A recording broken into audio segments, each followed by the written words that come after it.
Danke, Gary. Sie hören Search the Scriptures Daily, ein Programm, in dem wir jeden ermutigen, der Gottes Wahrheit kennen möchte, für alles, was für die Errettung und dafür wesentlich ist, sein Leben so zu führen, dass es ihm gefällt, in Gottes Wort nachzusehen. In diesem Abschnitt unseres Programms gehen wir durch Dave Hunts Buch Countdown to the Second Coming und wir kehren nach einer 4- bis 5-wöchigen Abschweifung zu Kapitel 3 zurück. Eigentlich war es ein Überblick über Schlüsselereignisse, die in der Schrift von Genesis bis Offenbarung zu finden sind. Und unsere Hoffnung war, dass wir den Leuten die Gelegenheit geben würden, einen Überblick über die verschiedenen Ereignisse, prophetische Ereignisse in der Schrift zu hören. Also, Dave, zurück auf Kurs mit deinem Buch. Hier sind einige Dinge, die wir heute in diesem Abschnitt behandeln könnten. Die Bibel zeigt an, dass es vor der Wiederkunft Jesu Christi ein wiederbelebtes römisches Reich geben wird, das eine große Rolle bei der Entwicklung einer Eine-Welt-Regierung spielen wird, über die der Antichrist herrschen wird. Und das schien über Jahrhunderte hinweg, selbst für ernsthafte Bibelschüler, ziemlich weit hergeholt.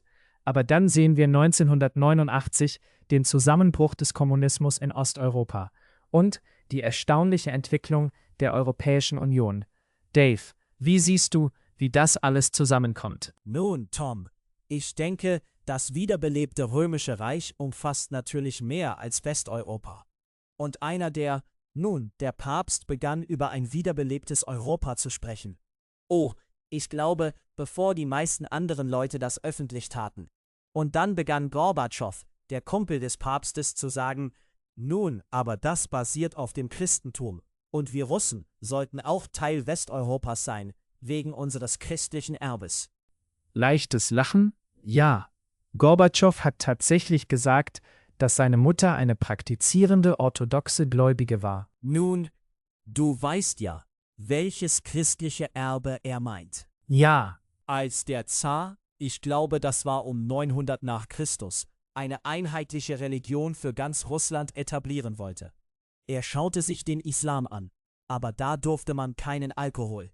Und man konnte viele Frauen haben, aber man durfte keinen Alkohol. Also entschied er sich schließlich für die Orthodoxie, Katholizismus, aber der hatte sich in den Osten. Nun, er hatte sich fast gespalten. Richtig. Man konnte reichlich Konkubinen haben und man konnte so viel Alkohol haben, wie man wollte. Also war das die Etablierung. Im Ernst? Im Ernst. Das war die Etablierung des christlichen Erbes Russlands. Und Gorbatschow sagte, angesichts unseres christlichen Erbes sollten wir auch Teil Westeuropas sein. Und das werden sie schließlich auch. Also, in der Zwischenzeit, wie du angedeutet hast, fiel die Mauer. Und Gorbatschow hatte, denke ich, seinen Anteil daran. Der Papst ganz sicher auch. Ich werde nie vergessen, Time Magazine, ich weiß nicht mehr, wann das war, aber auf dem Titelblatt waren der Papst, Johannes Paul II. Und Reagan. Und die Überschrift in riesigen Buchstaben auf dem Time Magazine, auf dem Titelblatt, lautete Heilige Allianz. Ich würde es eine unheilige Allianz nennen, aber es berichtete, wie Reagans, einer seiner Berater, Militärberater, eigentlich ein Geheimdienstberater, sagte. Nun, die Leute des Papstes standen an der Spitze der CIA. Wenn du wissen wolltest, was los ist, frag sie. Und jedenfalls arbeiteten Reagan und der Papst zusammen, um die Mauer zu Fall zu bringen. Vieles davon über Polen, über die Bewegung dort, die Freiheitsbewegung in Polen. Aber wenn man Offenbarung 13,8 anschaut, sagt es uns, dass alle, die auf der Erde wohnen, ihn anbeten werden, deren Namen nicht geschrieben sind im Buch des Lebens des Lammes, das geschlachtet ist von Grundlegung der Welt an. Meinem Verständnis nach wird die ganze Welt unter dem Antichristen sein. Tatsächlich heißt es, und ich sah einen seiner Köpfe wie zum Tod verwundet. Sie sagen, oh, der Antichrist wird getötet und auferweckt. Nein, er hat 7 Köpfe in dieser Metapher, der metaphorischen Darstellung, und nur einer davon wurde verwundet, nicht getötet. Es heißt, wie zum Tod verwundet, und seine Todeswunde wurde geheilt. Das ist also keine Auferstehung. Ich denke, es spricht vom Römischen Reich. Es schien wie zum Tod verwundet zu sein. Sie hofften immer auf eine Wiederbelebung. Und natürlich hofften die Habsburger, die großen Familien Europas, immer auf eine Wiederbelebung des Römischen Reiches. Es wird wiederbelebt werden. Es wird wiederbelebt. Nun, Dave, der Kommunismus. Und das ist der Grund, warum wir mit 1989 und diesem Zusammenbruch des Kommunismus begonnen haben. Er war eine große, große Barriere für so etwas wie eine Welteinheit oder einen Vorstoß zur Welteinheit. Der Westen gegen den kommunistischen Osten, sicherlich im Konflikt. Deshalb hatte die katholische Kirche, der Vatikan, das, was man die Red Line nannte. Das war eine Fluchtroute für Nazis nach dem Zweiten Weltkrieg, weil die Nazis die Experten als Antikommunisten waren. Und die westliche Welt, einschließlich der Vereinigten Staaten, sah den Kommunismus als den Feind. Und sie waren in diesem Ausmaß für die Nazis. Unter dem Kommunismus gäbe es keine Freiheit für die katholische Kirche. Unter Hitler gab es etwas Freiheit. Tatsächlich war Hitler selbst katholisch und er wurde nie exkommuniziert, genauso wie Mussolini. Und du erinnerst dich, 1929, das Konkordat. Mussolini und die katholische Kirche gingen einen Deal ein, bei dem der Katholizismus zur offiziellen Religion Italiens wurde. Er wurde in den Schulen unterrichtet und so weiter. Und so hast du recht, Tom, wenn du darauf hinweist, dass der Kommunismus der große Feind war. Und er ist ziemlich auf dem Weg nach draußen, obwohl er sich in Kuba noch hält. Er hält sich noch in China, obwohl sie sehr kapitalistisch werden. Wir haben noch keine Weltregierung, aber wir haben einen Weltmarkt. Und die multinationalen Konzerne schaffen dieses eine Weltgebilde, wirklich auf eine Weise, die man früher nicht vorausgesehen hat. Dave, alles, was wir tun müssen, ist unsere Zuhörer zu bitten, einige ihrer Kleidungsstücke zu überprüfen.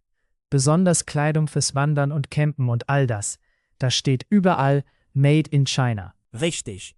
Also wird China zumindest zu einem modifizierten Kapitalismus kommen müssen, um Teil dieses Weltmarktes zu sein. Und die multinationalen Konzerne, sie nutzen Arbeitskräfte aus einem Land, sie beziehen Rohstoffe aus einem anderen Land, sie setzen es in einem anderen Land zusammen und die Fertigung und so weiter. Und das ist es, was da draußen passiert. Also verblasst der Kommunismus in China, aber auf eine andere Weise als in Russland. Nun, meine Frau und ich, wir fahren in Kürze nach Albanien.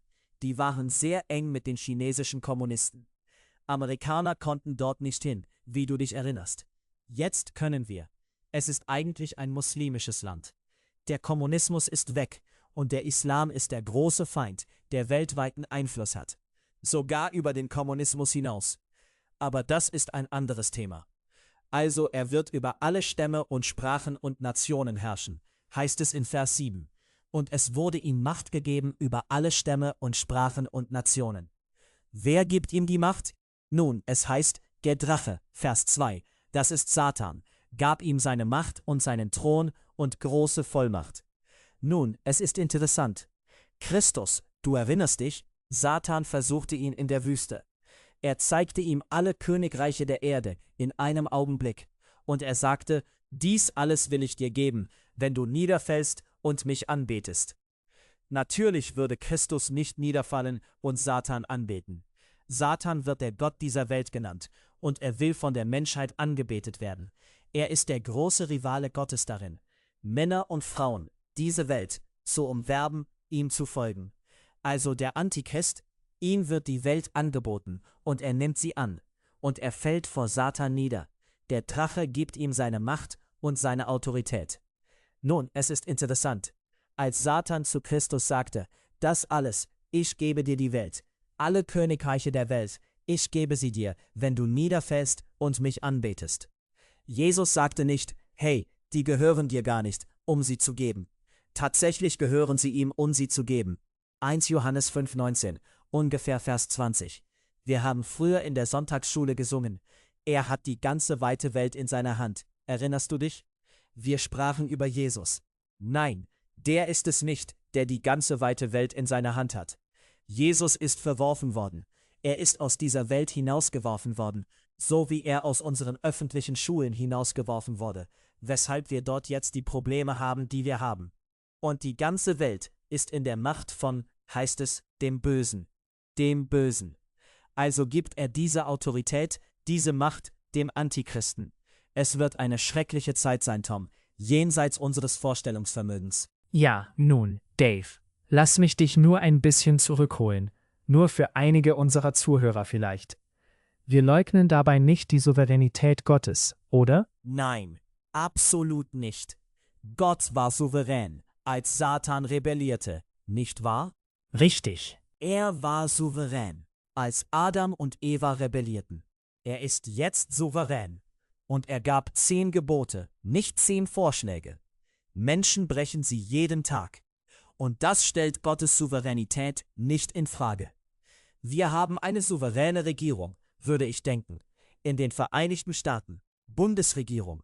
Die Bundesstaaten, Städte, Regierungen sind souverän. Sie machen die Regeln. Sie können sie durchsetzen. Das heißt nicht, dass jeder ihnen gehorcht. Viele Menschen gehorchen nicht. Und es gibt Konsequenzen. Also kommen Konsequenzen für den Antichristen. Er wird zusammen mit dem falschen Propheten in den Abgrund geworfen werden. Satan selbst wird für 1000 Jahre eingesperrt werden. Und schließlich ist er für immer weg. Er ist nicht ausgelöscht worden. Er existiert weiter, aber in äußerer Finsternis und Qual, die er ertragen wird wegen seiner Rebellion gegen Gott. Also ist Gott souverän, und er lässt den Menschen tun, was er tun will. Gott war souverän, als Christus gekreuzigt wurde. Aber das ist alles Teil des Bösen, das in der Menschheit ist. Und es muss herauskommen.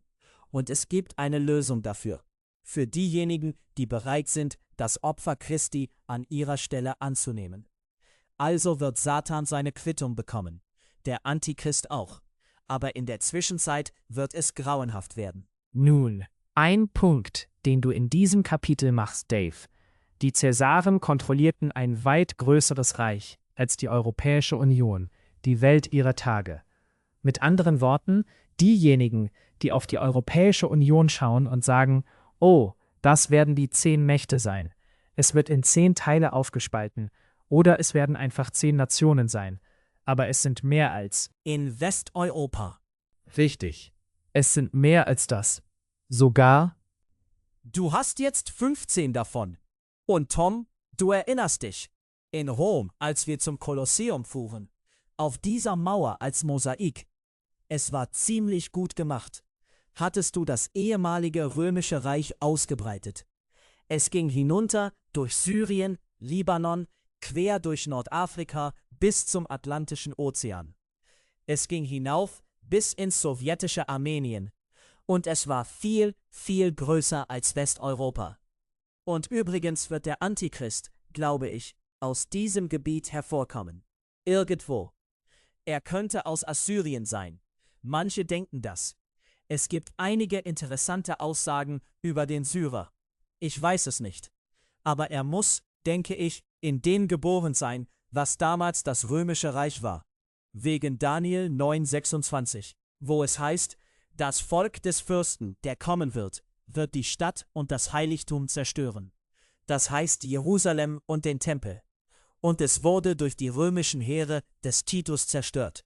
Und so, wenn sie das Volk des Fürsten sind, der kommen wird, würde das darauf hindeuten, dass irgendwo innerhalb dieses römischen Reiches der Antichrist geboren wird.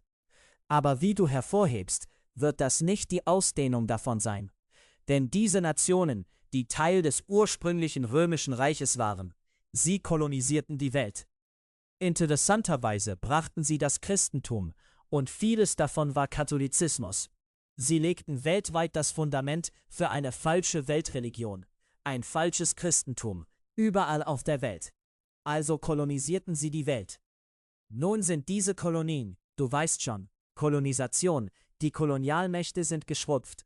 Und wir haben unabhängige, und in den meisten Fällen ist es weit schlimmer als unter den Kolonialmächten. Du hast zum Beispiel Mugabe in Simbabwe. Der Mann ist ein Verbrecher, ein Mörder. Und sie ermorden weiße Farmer, die seit Jahrhunderten in Simbabwe sind, ihre Vorfahren. Sie haben eine hervorragende Arbeit geleistet. Es war ein Exportland, was landwirtschaftliche Produkte und so weiter betrifft. Sie töten sie, setzen an ihre Stelle, wenn du einen Farmer tötest, hatte er vielleicht 1 Dutzend, vielleicht 50, vielleicht 100 einheimische Simbabwer als Angestellte. Die sind weg. Sie haben ihre Jobs verloren. Nun hackst du diese Farm in viele Stücke und du setzt dort viele Rebellen hinein, die sowieso nicht wissen, wie man Landwirtschaft betreibt. Das zerstört die Wirtschaft. Und das ist es, was passiert. Und du findest das auch in anderen Ländern in ganz Afrika. Sie haben die Kolonialmächte rausgeworfen, okay? Ich bin nicht dafür, dass Kolonialmächte über jemanden herrschen. Andererseits haben sie dort eine enorme Zivilisation entwickelt. Wenn du nach Südafrika gehen würdest, du erinnerst dich, die ersten Herztransplantationen wurden in einem Krankenhaus in Südafrika durchgeführt. Richtig. Wenn du dieses Krankenhaus heute besuchen würdest, Tom, würdest du nicht Patient dort sein wollen. Da hast du Leute, die aus dem Dschungel gekommen sind, die die Regierung übernommen haben und alles übernommen haben. Und ich bin nicht dagegen, dass Leute aus dem Dschungel Freiheit bekommen. Aber wenn sie nicht ausgebildet sind und keine medizinischen Abschlüsse haben und wenn sie nicht wissen, wie man ein Krankenhaus führt, wird es alles zerstören. Du übergibst nicht einfach ein Krankenhaus an Leute, nur weil sie zufällig Einheimische sind. Oder Freiheitskämpfer. Richtig. Also wir haben Probleme, aber jedenfalls, das wird sich alles ändern. Es wird ein Mann sein, der die Kontrolle über die ganze Welt haben wird. Und ich glaube, die Entrückung wird der Katalysator sein, der das zustande bringt. Dave, glaubst du, das wiederbelebte Römische Reich, wie du es erwähnt hast, beginnt dort? Es beginnt, wie du sagst, mit der Europäischen Union. Aber dann dehnt es sich auf die ganze Welt aus. Das würde also nicht ausschließen, wie wir vorhin erwähnt haben, würde China oder Japan nicht ausschließen. Du weißt schon, den fernen Osten. Sie werden alle Teil davon sein. Das ist nicht meine Meinung. Das ist, was es sagt. Lass mich es noch einmal lesen. Und es wurde ihm Macht gegeben über alle Stämme und Sprachen und Nationen. Die Bibel könnte es nicht klarer darlegen. Und alle, die auf der Erde wohnen, werden ihn anbeten, deren Namen nicht geschrieben sind im Buch des Lebens des Lammes, das geschlachtet ist von Grundlegung der Welt an. Wenn jemand ein Ohr hat, der höre. Also Tom, ich glaube nicht, dass man es klarer sagen könnte. Was ist mit der wirtschaftlichen Seite? Die Schrift legt das sehr klar dar. Nun, natürlich wird dieser Mann das gesamte Bankwesen und den gesamten Handel mit einer Zahl kontrollieren. Das hättest du dir vor 100 Jahren nicht vorgestellt. Selbst vor 50 Jahren glaube ich nicht. Eine Zahl? Wo würde eine Zahl da hineinpassen? Ich meine, wie würde eine Zahl das kontrollieren? Nun, ich weiß nicht, was 666 bedeutet. Ich verstehe das nicht. Vielleicht werden wir es eines Tages verstehen. Und es gab verschiedene Theorien, du weißt schon, es ist der Universal Product Code und so weiter. Ich denke, es wird etwas damit Verbundenes sein. Aber es sind Zahlen. Und dafür brauchst du Computer. Dafür brauchst du Kommunikationssatelliten. Wir sind die erste Generation, für die das eine tragfähige, praktische, nicht nur Möglichkeit ist, sondern Tom, es kommt und es muss kommen. Aber es wird unter der Kontrolle eines Mannes sein, des Antichristen. Dave, ich springe mal nach vorn. Wir bewegen uns wirklich zu Kapitel 4. Aber du hast eine Aussage in Kapitel 4, auf die ich eingehen möchte. Wir haben etwa 2,5 Minuten. Du sagst die Zeichen der letzten Tage, weil die Leute hören, was wir sagen. Das sind Zeichen der letzten Tage. Dann sagst du, sie sind nicht für die Gemeinde, sondern für ein ungläubiges Israel. Ich denke, das ist eine wichtige Aussage. Denn wie oft in unseren Jahren im Dienst hier haben Leute uns geschrieben, oh, ich habe Angst, das Mahlzeichen zu nehmen. Und ich habe Angst davor. Und ich habe Angst davor. Das glaube ich, Tom. Und ich glaube, die Entrückung ist das einzige Ereignis, das das zustande bringen könnte. Der wesentliche Katalysator. Wenn 100 Millionen Menschen, ich weiß nicht, 50 Millionen Menschen, plötzlich von diesem Planeten verschwinden. Wohin sind sie gegangen? Wer hat sie geholt? Beamt mich hoch, Scotty. Sind sie von irgendeiner abtrünnigen Zivilisation da draußen im Weltraum entführt worden? Damit sind wir jetzt beschäftigt. Das ist sehr glaubwürdig. Sie sind auf irgendeinem Sklavenplaneten und du weißt, dass es New Ager gibt, die das glauben. Es gibt andere, die verschiedene Theorien haben. Es wird ein Massenverschwinden geben. Okay, die Welt wird verängstigt sein. Es ist nicht der 4. Juli. Die Welt vereint sich nicht. Ich meine, gegen diese Macht. Es ist jenseits von allem, was die Erde hat. Aber ein Mann erhebt sich, mitten in diesem Schrecken, und er hat die Antwort. Was diese Antwort ist, weiß ich nicht. Ich könnte mir viele Szenarien vorstellen. Und er hat die Antwort, und er hat die ganze Macht Satans, um lügnerische Wunder zu wirken. Und die Welt wird ihn anbeten und sich hinter ihm vereinen. Und das wird jeden einschließen. Aber nicht heute. Das heißt, nicht Gläubige. Ich denke, das ist ein wichtiger Punkt. Diese Zeichen sind wieder für Israel. Nun, die Zeichen sind für die Wiederkunft, und die Wiederkunft ist von der Entrückung zu unterscheiden. Bei der Entrückung kommt er, um die Seinen von hier wegzunehmen. Bei der Wiederkunft kommt er mit seinen Heiligen, um Israel zu retten. Also Tom, die Tatsache, dass diese Zeichen bereits ihren Schatten werfen, zeigt an, dass wir der Entrückung der Gemeinde sehr, sehr nahe kommen.